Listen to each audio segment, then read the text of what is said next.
আজি প্ৰতিবাদটো এই গৌৰখুঁটিত আমি ৰাইজক একত্ৰিত কৰি সদৌ টাইমছ ছাত্ৰ সন্থা আমি আগবাঢ়িছিলোঁ। আগবঢ়াৰ কাৰণটো হৈছে যি গৰাখহনীয়া প্ৰতিৰোধৰ কাম সম্পূৰ্ণ কৰিব লাগিছিলে, কিন্তু এতিয়ালৈকে আমাৰ কোনো কাম প্ৰতিৰোধ তেওঁলোকে সম্পূৰ্ণ কৰিব পৰা নাই আৰু লেহেমে গতিত চলি আছে। আপোনালোকে নিশ্চয় আহোঁতে দেখিছে যে কিদৰে কামবিলাক কৰি আছে আৰু সম্পূৰ্ণৰূপে কামবিলাক আচলতে আমি দেখিবলৈ পাইছোঁ তেওঁলোকে বৰ শুদ্ধকৈ কামবিলাক কৰা নাই। আৰু আমাৰ এটাই দাবী ৰাইজৰ, নিতাই পানীডিং লগতে সদৌ টাইমছ ছাত্ৰ সন্থাৰ এটাই দাবী যে তেওঁলোকে কামটো অনতিপলমে সোনকালে আচলতে প্ৰতিৰোধৰ ব্যৱস্থাটো অনতিপলমে কৰিব লাগে, কিন্তু অন্যথা আমি ৰাইজ আৰু সদৌ টাইমছ ছাত্ৰ সন্থা বহি নাথাকিম। আৰু আপোনালোকে দেখিছেই, কাৰণ ইয়াতে আমাৰ মথাই কিবা পুং ওলাইছে, এনেকুৱা ধৰণৰ ঘটনা হৈছে, কিন্তু যিটো তৎপৰতাত বা ঠিকাদাৰে নিজৰ বুলি ভাবি যে কামটো কৰিবলৈ হৈছে, কিন্তু তেওঁলোকে সেই কামৰ পৰা গাফিলতি অলপ কৰিছে।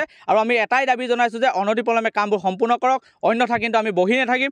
আৰু যিটো গৰাখহনীয়া চৰকাৰৰ ফালৰ পৰা যিটো আমাৰ অৰিহণা দিব লাগিছিলে তেওঁলোকে দিলে, কিন্তু ঠিকাদাৰসকলে কি কাৰণে কামটো সম্পূৰ্ণ কৰিব পৰা নাই আমি বুজি উঠা নাই। আচলতে আমি এটা কথাই কৈছোঁ যে ঠিকাদাৰ য'য়েই নহওক, বা কাৰোবাৰ চিনাকি হওক বা কিবাই হওক, আমি ক'বলৈ নাযাওঁ, কিন্তু অনতিপলমে যিয়ে ঠিকাদাৰ নহয় কামটো সম্পূৰ্ণ কৰক। কিন্তু আপোনাক আমি এটা কথাই স্পষ্ট ভাষাৰে ক'ব বিচাৰিছোঁ, কিন্তু অনতিপলমে যদি আপুনি কাম যদি সম্পূৰ্ণ নকৰে, কিন্তু ইয়াতকৈ আমি বেলেগ জংগী আন্দোলন কৰিবলৈ বাধ্য হ'ম।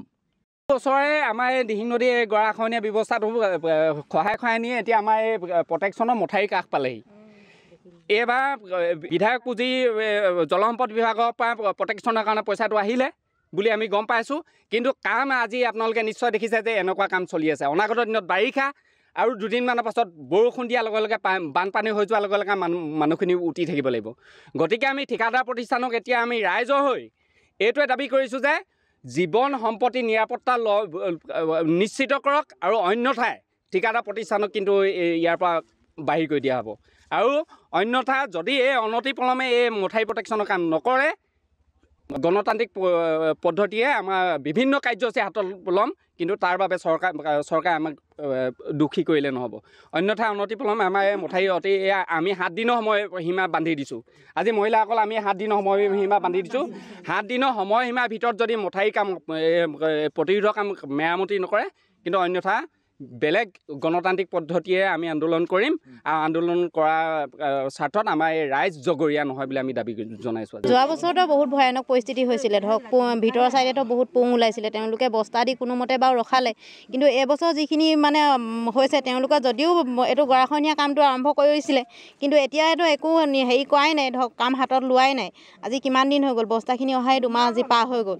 তেওঁলোকে ধৰক কামটো কৰিব লাগিছিলে, তেতিয়াহে ধৰক আমাৰো কিবা এটা, যদি কেনেবাকৈ এইটো কাম নকৰে তেতিয়াহ'লে এইটো গোটেই এটা বৃহৎ অঞ্চলটো পানীৰ তলত ডুব যাব। সেনেকুৱা এটা যাতে পৰিস্থিতি নহওক, কামটো যাতে সোনকালে কৰি দিয়ে, আমাক সেইটোহে লাগে।